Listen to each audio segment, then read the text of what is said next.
بسم اللہ الرحمن الرحیم۔ وعلیکم السلام ورحمۃ اللہ۔ محترم شعیب رضوی، آپ نے سوال میں ذکر کیا زید نے سابقہ زندگی میں کچھ گناہ کیے تھے، لیکن خشیت الہی نے اس کے دل میں گھر کیا اور ڈر کر اس نے توبہ کر لی۔ سالوں گزر گئے، اب وہ ان گناہ کی طرف پلٹ کر بھی نہیں دیکھتا ہے، لیکن بکر جو زید کا بھائی ہے وہ اس کی سابقہ زندگی کے بارے میں لوگوں کو بتاتا ہے، اس کے گناہوں کا دوسروں کے سامنے تذکرہ کرتا ہے۔ پھر لوگ زید سے معلوم کرتے ہیں ان گناہوں کے بارے میں، کیا وہ گناہ تم نے کیا تھا؟ تو اب زید کیا کرے؟ لوگوں کے پوچھنے پر سابقہ زندگی میں کیے ہوئے گناہ، جبکہ ان گناہوں سے توبہ کر لی ہے، کیا ان کا تذکرہ کر سکتا ہے؟ اور اگر وہ قسم دلائے کہ خدا کی قسم کھاؤ، تو کیا قسم کھا سکتا ہے یا اپنے گناہوں کو بیان کر دے، جبکہ گناہ کا بیان کرنا بھی گناہ ہے؟ اور بکر کے لیے کیا حکم ہے؟ جواب: محترم، جب کسی شخص نے اپنے گناہوں سے توبہ کر لی تو اب وہ ان گناہوں سے ایسے پاک ہو گیا گویا اس نے وہ گناہ کیا ہی نہیں تھا۔ حدیث شریف میں ہے، التائب من الذنب کمن لا ذنب لہ، گناہوں سے توبہ کرنے والا ایسا ہے جیسے اس نے گناہ ہی نہیں کیا۔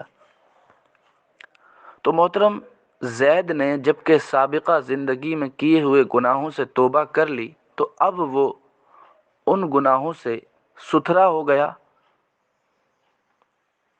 لہٰذا اب اگر کوئی دوسرا شخص اس کے وہ گناہ دوسروں کے سامنے بیان کرتا ہے، اس کی ان گناہوں کو لے کر کے مذمت کرتا ہے، تو گناہوں کا بیان کرنے والا سخت مجرم ہے اور وہ غیبت کرنے والا ہے، یعنی وہ حرام کاری کا مرتکب ہے۔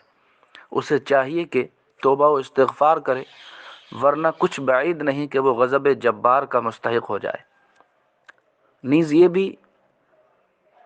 کہ روایات میں آتا ہے، بزرگان دین فرماتے ہیں، جو کسی کے ایسے گناہ لوگوں کے سامنے کھولے جو وہ کر تو چکا ہے لیکن ان سے اس نے توبہ کر لی ہے، تو عجب نہیں کہ مرنے سے پہلے پہلے اللہ تعالیٰ اس کو ان گناہوں میں ملوث فرما دے۔ بلکہ بزرگان دین نے فرمایا کہ اگر وہ اسی حالت پر باقی رہے تو مرنے سے پہلے پہلے وہ خود ان گناہوں میں ملوث ہو جاتا ہے۔